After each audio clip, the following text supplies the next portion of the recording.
Okay, so we're going to do the Colcha stitch, which is a really nice way to fill in larger areas. This one you're supposed to work with 2 full threaded flosses.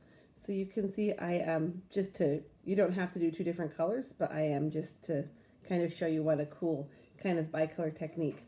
So this is one of our advanced stitches, and basically, ideally it goes at a diagonal. And remember, you have 2 flosses on there, so it's going to be a lot fatter.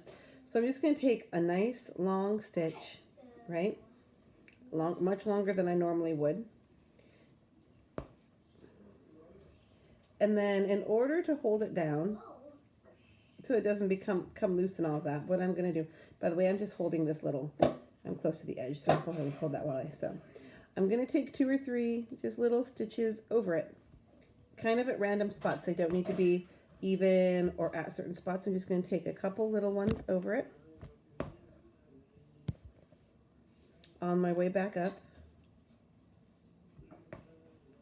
Okay, and then like the satin stitch, I'm going to start again at the exact same, right next to my first stitch. Take another long one.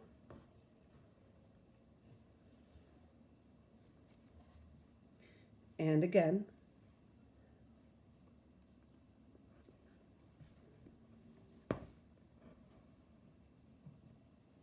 And these are filling stitches, so we don't want fabric to show through.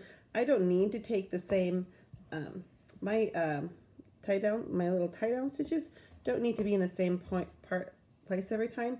You can kind of make patterns with them where they are the same distances or they're going diagonal kind of thing, but you don't necessarily have to. You can do it completely randomly.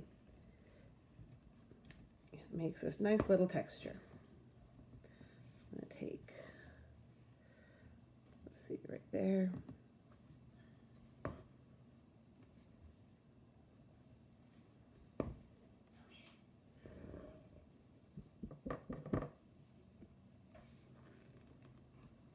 And find it a little harder on this one to go all the way through.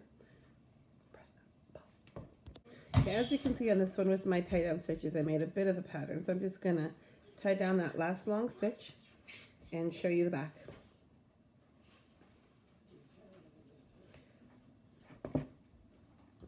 So that's from the front, and from the back, you have quite a bit of fabric or thread too, because you're going back and forth and